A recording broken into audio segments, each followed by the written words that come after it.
Hello Americans, and other friends and subscribers around the world. So we're back again.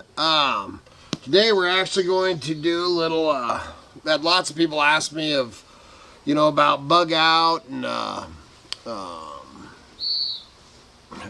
bushcraft or woodcraft, packs and what I carry in the hills and all that kind of stuff.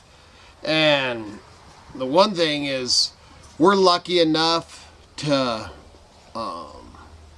basically we live a woodcraft or bushcraft life all the time. You know, the homestead is basically like a base camp, so you know we live it every day.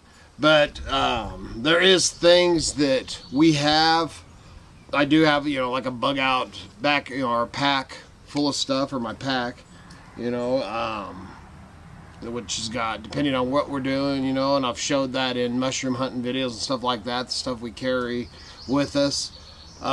So one of these times I'll go through, you know, my pack. I call it the bug out pack because that's what everybody calls them now, you know, but just basically a day pack, or survival pack would be more what it is. Mm-hmm. But I was going to go through some of the tools, and like I said, you know, being lucky enough to live, you know, at the base of the mountain and, you know, out in pretty much the middle of nowhere, the thing is the main tools and the main stuff that we have, other than what I carry on my person all the time, is we have it in all the vehicles, you know, every vehicle we have, the camper when we're camping out of campers.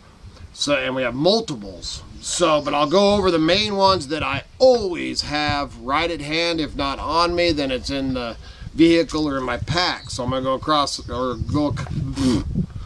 go over. Are you laughing at me back there? Not just you, but Kai. He's wanting to play. Over some of them. Go get your ball, man. Go get it.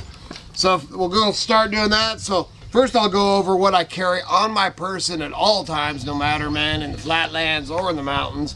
Of course, is the, you know, is a hillbilly hacker, you know, which I use for everything. So I carry that on me all the time. I still carry the trusty old flip out pocket clip one. This one I use and abuse. This is the one, instead of beating up my, you know, the raven beaks for prying and doing different stuff. I use the old buck. You know, man, they're great old knives, actually made in Idaho too, made in northern Idaho, man. You can get one of these for about 25 bucks. So I carry that all the time. What else I got on me? Usually I carry a smaller pole saw in this pocket, but then once you have grandkids and you let them play with it, it is sitting somewhere down there in those cottonwoods, because he was using it yesterday, so I got to find that. But usually I carry a pole saw, you know, one of those fold-out pole saws like this, but the small, you know, small pocket size version of it usually is in my pocket. Something that I always carry, being a twigger, which is better than a tweaker, but is a pair of nippers. And then I always in the vehicle have a pair of loppers too, so that if I'm up there and I'm wanting to get some dogwood for a project or something like that, then I always have that too. Always have a pair of gloves on me. And you always, no matter what, you always have a gun. Man, whether it be a little 22 short revolver or a shotgun or the 44 or whatever, man, I always have some kind of firearm on me. Okay, that's pretty much what I carry. Kitty laughs at me when I'm unloading my, she's like, how the heck do you carry all that crap around? And no, he does not go through any metal detectors. Yeah, that's right, exactly. I'd have to strip, man. So then, something then we carry, maybe not on my person. Actually, this I usually carry on my person all the time, especially since the bear incident. But this one is actually, I'm in the process of making another sheath for it. And I'm actually going to have to sacrifice this because... for a customer, so I'm going to end up sacrificing the Green River, so I'm going to have to customize another one for myself. So you always have, man, I always have a good sized knife, whether it be a fishing or hunting, man. Make sure it's long enough to go through the fat on a bear. Always a good idea. This is actually a little east wing.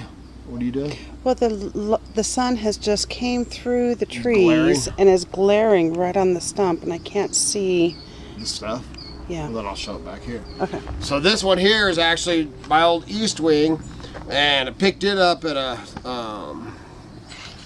barn sale or a flea market or something quite some time ago, and ended up cleaning it up and everything and conditioning the handle, and Miss Kitty fell in love with it, so I actually gave this one to Miss Kitty. So you always want to have a hatchet, whether it be a, you know, I got this one, and then I actually have some old school wood handle hatchets, and I carry one of those myself.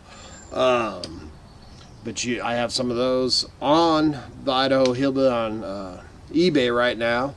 But I also carry another one, and then this one, which this is an updated, you know, the Fiskars, and the I would have never bought myself one of these, you know, because I'm an old school guy. You know, I like the old leather handles. You know, I love the, you know, the 30s and 40s era is my favorite, so I really am into the old tools and everything from that era. But my brother Zach gave me this the last time he was up here, man, and I love it. Man, and we carry this one in the green bean. I just took it out of the green bean for this. This is always underneath my seat so that we always have it, man. It's got the handy little carrying case and everything, man. Just love this old Fiskars. And it's done real well.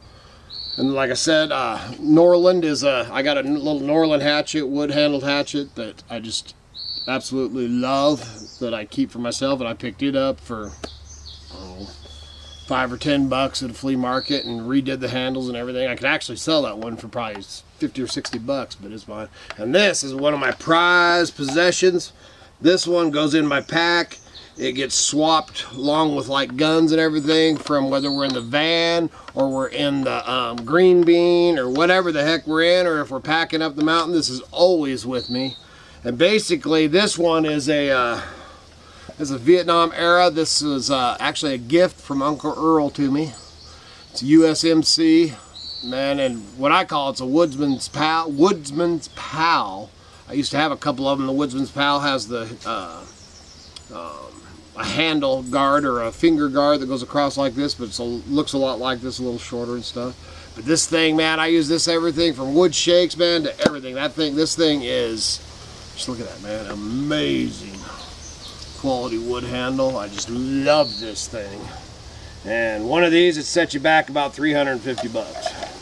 So it was a great gift. I love it. And then you never, ever, ever leave home without a fishing pole. You know, whether it be a little telescopic, man, a little 5-footer, or you know, your bigger full-on one. I also have a telescopic fly fishing because I love my fly fishing. But no matter what, we always have at least 2 telescopic poles with us at all times. Just, man, you can always catch you some dinner or just to kick back and do a little fishing along with things. So never leave home without it. And I didn't bring it out here. I left it sitting in the van over there. But something I do is I take the old chewing tobacco cans. Once in a while, I don't show too much of stuff. Occasionally I might have a chaw. And these old these new plastic ones, man, these are great to put some fishing lures and some hooks and some sinkers in, and maybe even a little fake, you know, grubs or whatever in these. But these are great for carrying fishing tackle in. And then I showed this. I carry the short one too, but I have 3 of these, and for cutting with these old school ones. I have my grandpa's. That's actually, yeah, no, grandpa's is in the other one in the van. But these things, man, are amazing, amazing. These ones are pretty old, man. I've picked these up for. I got my grandpa's, and then I got 2 more of them, and I think I paid, you know, $2 at a yard sale for them, $2 to $5, and man, they outcut the. Because I have one that's a Fiskars, and this outcuts the Fiskars tenfold, but. For carrying purposes, man, this is really not feel good up your backside. Don't put that in your back pocket. Yep. So there's a little going over just a handful of tools. Like I said, we're talking about, and I want to get going, start doing some bushcraft type videos and show some of the stuff I build and make and all that. I've got to do some fixing on the. Kids kind of tore up the bassinet, the twig bassinet that I'd made for TNT, and then for Sissy And then for the next baby, so I got a few repairs to do on it, and Miss Kitty's wanting a couple of wingback chairs. So we'll probably show some of that later on too, and get into some other bushcraft stuff, and I'll show my pack and all that. You have any backwoods woman stuff?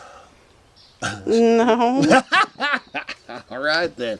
So I guess until next time, if the creeks don't rise, oh, good Lord willing, when the creeks don't rise, we'll be back again tomorrow.